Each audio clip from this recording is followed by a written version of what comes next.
So I wanted to share an experience I had a few weeks ago. This was right after Christmas. My son had just gotten a drone for Christmas. He was testing it out. So this was one of its maiden voyages. And I was trying to give you kind of an idea of what it's like to do some of these climbs. Hard to give you that sense, especially if it's you that's, as my son here is anchored in at the top of this climb, getting ready to rappel, what that really feels like and the intensity because we all have a healthy respect for heights. Let me play this for you.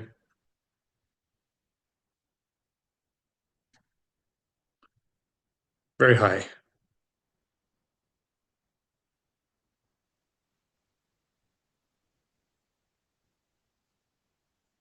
See the desert floor there below. Very scenic, amazing rock formations, but it's sandstone. You have to be very cautious. So, um, yeah, let me show you also my son on this clip. It's about 5 or 6 seconds.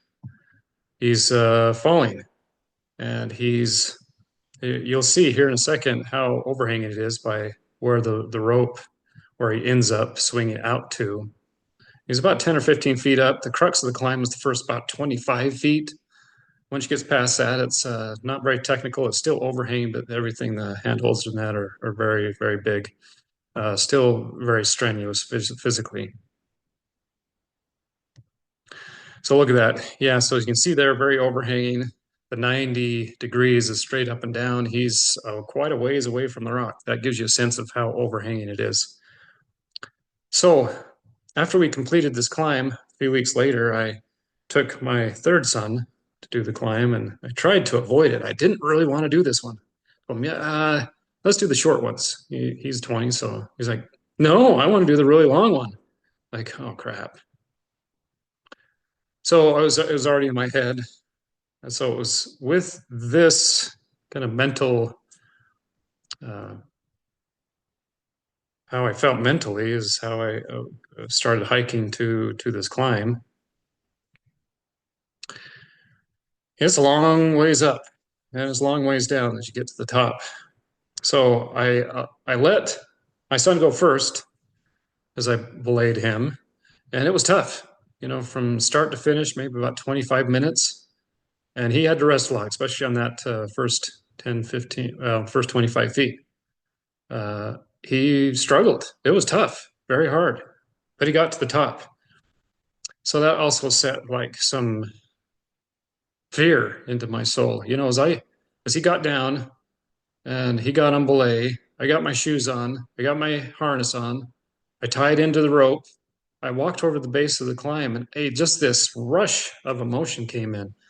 I didn't want to do it. I didn't even want to start. I was so overwhelmed with the fear, anxiety, and doubt. What if the rope breaks? What if my harness fails? What if my belayer is not paying attention and he doesn't catch me when I fall? I don't want to do this. I can't do it. It can't be done. I don't want to do it. So it was almost like I was frozen with fear, standing at the base of this climb. There's no way it can be done. Looking up, surveying what's ahead. You can't even see the very top because it's so high and overhanging. So I stood there at the bottom looking up, not moving. It was probably 10 or 15 seconds. So I was just my hands on the rock face, not moving. And my son's finally like, are you gonna go or what? And I think I said something like, man, this climb's just intimidating. But I didn't tell him everything that was going on in my head. And I thought during that experience and after, has this ever happened to you in your life where you've just been almost frozen by fear?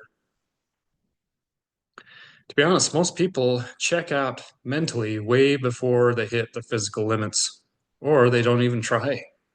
If I hadn't tried, I said, hey, never mind, I'm not feeling it. I'm just going to go, well, let's just go. I'd had to take a big piece of humble pie, and I didn't want my son to outdo me. But what happened? I had to put my fears aside for a second. And the very start was maybe I can do this if I just try. Let me just try. So what happened? So I got my feet, my hands placed on that rack, and I took that first step. And I went up. What happened to the fear and the doubt and the anxiety? It all went away.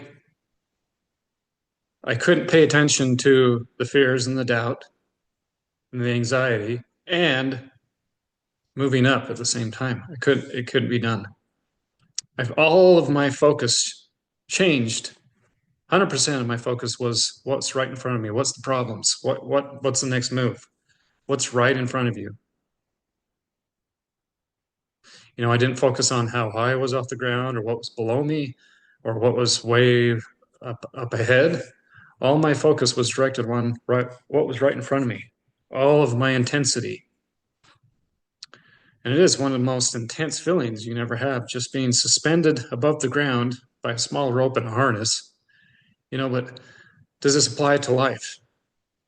You know, looking up ahead, a few moves is beneficial to plan ahead, to have goals. But to try to look to the very top is not helpful. And likewise, looking down below doesn't do you any good. Some voices that come from below can be helpful if it's your belayer talking to you, talking about the next move. Other voices in life from below are not helpful. They are actually harmful. Don't listen to the voice that says you're worthless. Look at all the mistakes you've made. You don't mean anything. You might as well give up. It's too hard. You can't do it. Life's meaningless. You won't be missed. You don't mean anything. Let me stop right there. If you have constant or even occasional thoughts of suicide, get help. Talk to your parents, talk to a trusted adult, a school counselor, talk to somebody. These are just my thoughts. I am not a qualified counselor. You have many people that care about you and will help you. Reach out to them and do it today. Do it now. But constantly looking behind you, listening to a voice that says you're a failure and you can't be forgiven for what you've done. Stop looking down. Don't dwell in the past. Make it a learning experience. You know, certainly, if I was in that position again, I would do things differently. Let that be your stepping stone to the next move. Continually beating yourself up over past mistakes doesn't do any good. You need to learn, need to grow, need to become stronger, but not through continually beating yourself up. So, back at standing at the bottom of this climb. You know, some may say, you know, I can't do it. God, you're just going to have to do it for me. It can't be done. It's impossible. He can't climb it for you. You can't live your life for you. You have to take the steps. He will be there to help, to guide, to mentor, to strengthen you. And yes, even to give you rest when you have to have it. But you have to take the climb yourself using your own mind and your legs and your arms, all strengthened by Him. As you take the steps, you'll become stronger. You know, what does any father want for a son or daughter? For them to be as good or better than they are. You know, are you able to make the same wise decisions as your father or your mother? Are you able to think like them? The ultimate goal is to be like God. So back to this pit of despair. What do you need to do? Start climbing. Sometimes it's even just the smallest step that makes a big difference. You know, if it's a vice or an issue in your life that you know is not right, that's causing the grief, the pain, the suffering, the despair, Can you go one day without falling into that trap? No. You go 1 hour. And can you put multiple hours together? And then you have days. Eventually, you will learn that the device that you're using doesn't give you what you need or what you really want. It's a dead end road that only leads to greater misery. Connect with God. Upgrade your life from a pleasure based life to a joy based life. When you are tempted, think, what can I do right now that's beneficial for me or for somebody else? What brings the greatest happiness and joy, not temporary, fleeting pleasure? Direct your thoughts and energy to positive, creative things. One day I was standing outside Costco. Actually, I was parked. I had to park a long ways away because it was so busy. And as I was walking in, watching all of these people with their shopping carts filled to overflowing and some of the flatbed little carts that they use stacked and stacked. And granted, there's some people that are business owners or buying for a business, but majority of the people were just normal consumers.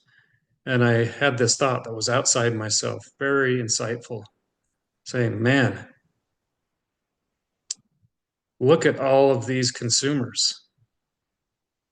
We have become experts at consuming everything in sight. Wouldn't it be better to become a producer? What's better? Everything from that store will eventually be consumed. The pantry empties, you have to restock. Consumer versus producer. Are you a net benefit to the world or are you a consumer?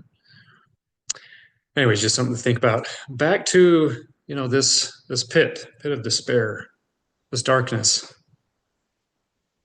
Climb up, climb out. The darkness you're in, start moving up. What steps do you need to think about? Basically, you need to take an assessment of where you're at. What's causing the despair? You might say, I don't even know where it's coming from. I feel just so overwhelmed and powerless. It's like you're trying to find a water leak from the roof.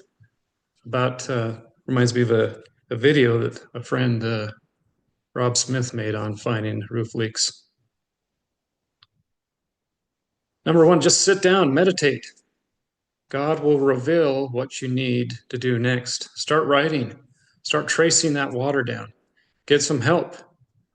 You have to be honest with yourself. A lot of times, truth can hurt. Think, where am I at in life? Where do I want to be? What are my options? Write it all up. What's the best route? What's the best long-term solution? What's the end goal? How do I break that down into smaller steps? What can I do today to start? Can you narrow it down to the best couple options? On the rock, you only have 3 options. Retreat is not an option. So you're either going straight up, maybe diverting a little bit to the left or to the right. Eventually, they all converge to go up. So write down the steps you're going to take. Be realistic about the steps you can take.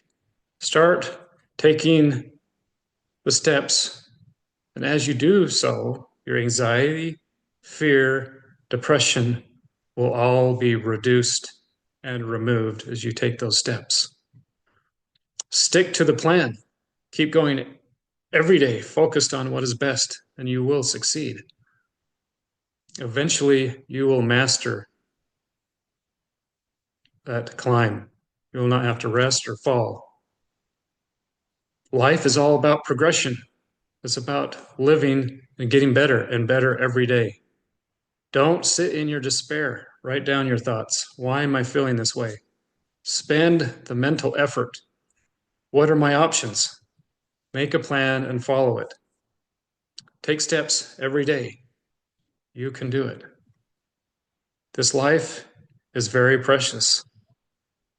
It's a very precious opportunity for us to progress and improve every day.